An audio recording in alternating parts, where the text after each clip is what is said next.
હે બાળક, દેવ દુર્લભ એવો મનુષ્ય જન્મ પ્રાપ્ત થયો છે. તું ફક્ત કુળથી નહીં, કર્મથી જૈન બનજે. સેવા ધર્મ અપનાવી સાચા અર્થમાં માનવ બનજે. મળેલો અમૂલ્ય માનવ જન્મ સાર્થક કરજે. હે બાળક, જગતમાં પ્રાણી માત્ર સુખને ઈચ્છે છે, માટે કોઈના સુખનો ઘાત કરતો નહીં, બધાના સુખમાં રાજી રહેજે. હે બાળક, કોઈના પ્રત્યે ઈર્ષા કે દ્વેષભાવ રાખવી તે દુર્ગતિનું કારણ છે, માટે તેનો ત્યાગ કરજે.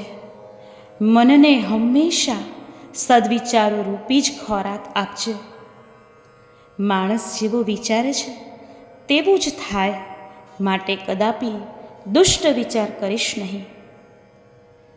હે બાળક, બીજાના દોષ જોવાનું મન થાય ત્યારે પોતાના જ દોષ જોજે, અને જ્યારે પોતાના જાતની પ્રશંસા કરવાનું મન થાય ત્યારે મહાપુરુષોના ગુણોનો વિચાર કરજે. હે બાળક, સત્ય, પ્રિય અને હિતકારી વાણી બોલજે. સમતામાં સ્થિર રહેવું, યથાશક્તિ બ્રહ્મચર્યનું પાલન કરવું તથા ઇન્દ્રિયોને કાબૂમાં રાખવી એ જ જૈનનું લક્ષણ છે. આનાથી વિપરીત આચરણ કરવું ને પોતાને જૈન કહેવું એ વિરોધાભાસ છે. હે બાળક, એક ક્ષણ માત્રના ક્રોધથી કરોડ પૂર્વ વર્ષ સુધીનું સંયમ ફળ જતું રહે છે, માટે તું ક્રોધને સર્વથા ત્યાગ કરજે. છતાં ક્રોધ આવી જાય તો તરત હૃદયમાં પશ્ચાતાપ કરી પાછો હટજે. હે બાળક, સતત એ ભાવના ભાવજે કે 14 રાજલોકમાં રહેતા અનંત જીવો, સૂક્ષ્મ હોય કે બાદર, દરેક સાથે મારે મૈત્રી છે. અનંતા જન્મોથી મારા જીવે જે જીવરાશિને દુઃખ પહોંચાડ્યું હોય તે દરેકના શુદ્ધ આત્માની હું મારા શુદ્ધ આત્માની સાક્ષીએ ક્ષમા પ્રાર્થું છું. સર્વજીવો, મને ક્ષમા કરો. હે બાળક, નિગોદના ભવમાં એક જ શરીરને આશ્રયને અનંતા જીવો રહે છે. 48 મિનિટની અંદર આશરે 66,336 ભાવ નિગોદનો જીવ કરે છે.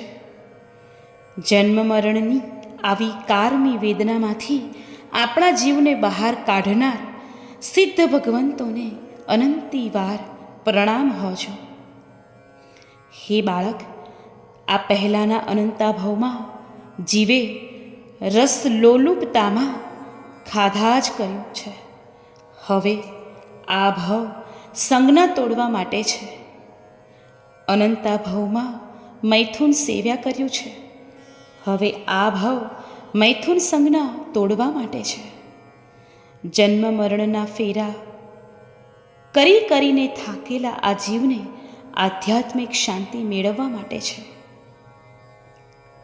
હે બાળક, ફક્ત નિગોદમાંથી બહાર નીકળવાથી કામ નથી થતું, પરંતુ અનેક જન્મ દેવ, નારકી અને તિર્યંચના કર્યા પછી બહુ જ કાળ પછી માનવ જન્મ મળે છે.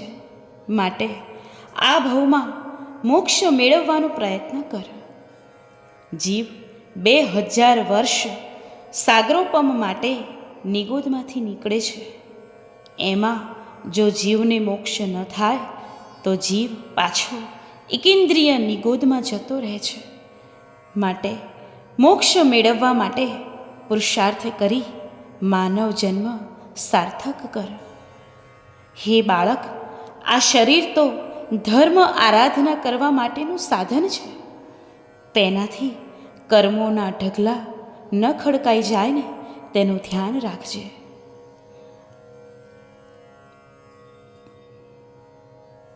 આ શરીર એ તું નથી, તું તો જન્મ મૃત્યુથી રહિત શુદ્ધ આત્મા છે.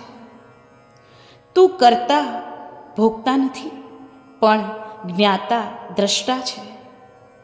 આ દેહ તો આત્માની પ્રથમ પાડોશી છે.